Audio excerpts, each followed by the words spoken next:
एक बार एक संत आत्मा पर प्रवचन कर रहा था और आत्मा के बारे में बहुत सारी बातें बता रहा था। एक पढ़ा लिखा व्यक्ति वह भी वहां उपस्थित था।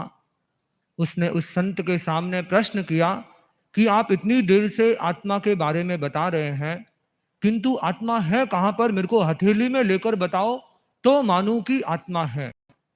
संत ने कहा कि तुम एक काम करो, पहले दूध लेके आओ। उसने सोचा कि संत को प्यास लगी होगी, एक गिलास भर के दूध लेके आया। संत दूध को देख रहे हैं, आगे पीछे ऊपर नीचे बार बार देखते जा रहे हैं। युवक झुंझला गया। उसने पूछा कि आपको दूध पीना है तो जल्दी से दूध पी के मेरा उत्तर दीजिए, देरी क्यों कर रहे हो? संत ने कहा कि मैं देख रहा हूं कि इस दूध में सुना है घी होता है, मक्खन होता है, किंतु मेरे को कहीं पर भी न तो घी दिखाई दे रहा है न दूध दिखाई दे रहा है। तुम बता सकते हो? वो लड़का बोला कि महाराज आप भी जोरदार हो, कोई दूध में घी थोड़ी दिखेगा। इस दूध को पहले विकृत करना पड़ेगा, मथना पड़ेगा, मक्खन निकालना पड़ेगा, गरम करना पड़ेगा, तब जाकर के इसमें से घी निकलेगा। अच्छा, ऐसे मिलता है? तो बेटा, तुम्हारे प्रश्न का उत्तर भी यही है कि पहले अपने आप को तपाओ, खपाओ, जमाओ, और फिर तपाने के बाद तुमको आत्मा का साक्षात्कार हो सकेगा। तो परम पूज्य आचार्य श्री महाश्रमण जी के सानिध्य में यह सघन साधना शिविर भी इन विद्यार्थियों के लिए आत्मा की आत्मोत्कर्ष की ओर बढ़ने का एक ऐसा शिविर था, जिसमें शिविरार्थियों ने न केवल इसका लाभ लिया अपितु आत्मा को समझने का भी प्रयास किया, कर्मवाद को भी समझने का प्रयास किया। और 2 तारीख से 10 तारीख तक चलने वाले इस शिविर में शिविरार्थियों की विभिन्न कक्षाएं थी।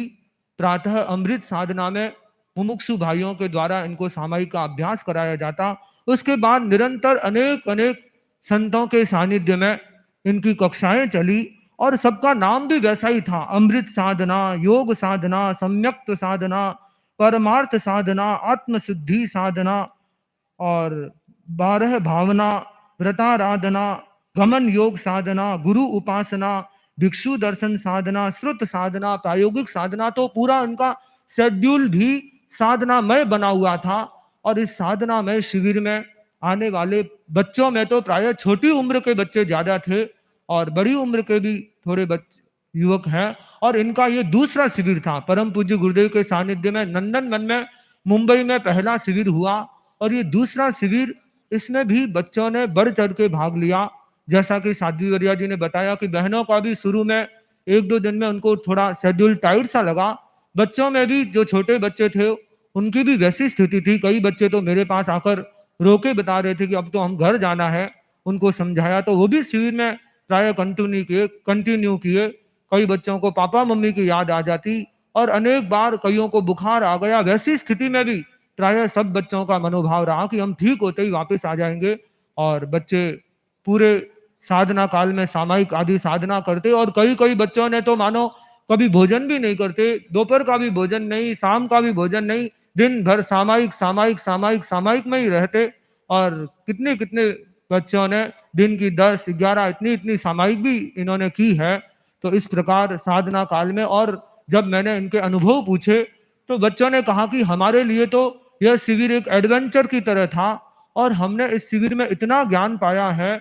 एक बच्चा तो बोला कि मैं पहले मेरी धर्म के बारे में की अलग ही अवधारणा थी, यहाँ आके पहली बार मैंने धर्म के वास्तविक स्वरूप को समझा है, सिद्धांतों को समझा है, और अब मैं घर जाकर उन प्रयोगों को अपने जीवन में अपनाऊंगा, तब मेरे को लगेगा कि वास्तव में मेरा साधना शिविर में भाग लेना सार्थक हुआ है। तो इस प्रकार बच्चों के अनेक अनेक अनुभव है। बच्चे बहुत खुश हैं कि परम पूज्य गुरुदेव के सानिध्य में आसपास मंडराते हुए इन्होंने परम पूज्य गुरुदेव के सानिध्य में इस शिविर का लाभ लिया। और प्राय बच्चों ने, अनेक बच्चों के मन में वैराग्य भावना के भी बीज प्रस्फुटित हो चुके हैं।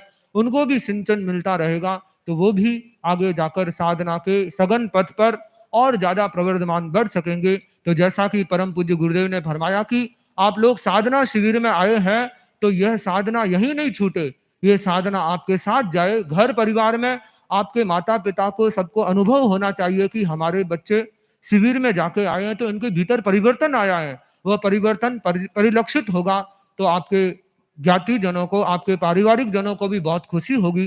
तो परम पूज्य गुरुदेव का भी इनको बहुत संबल मिला है और परम पूज्य गुरुदेव ने जब प्रश्नोत्तरों के उत्तर दिए, उसके बाद तो मानो बच्चे बहुत ज़्यादा खुश हो गए। तो परम पूज्य गुरुदेव की महती कृपा से यह सघन साधना शिविर दूसरा सघन साधना शिविर परम परिसंपन्न होने की दिशा में गतिमान है। तो इस प्रकार यह परम पूज्य गुरुदेव का आशीर्वाद सघन साधना को, विद्यार्थियों को और भी पूरे समाज को मिलता रहे। हम साधु संत भी साधना की दिशा में निरंतर आगे बढ़ते रहे, ऐसा परम पूज्य गुरुदेव आशीर्वाद प्रदान करें।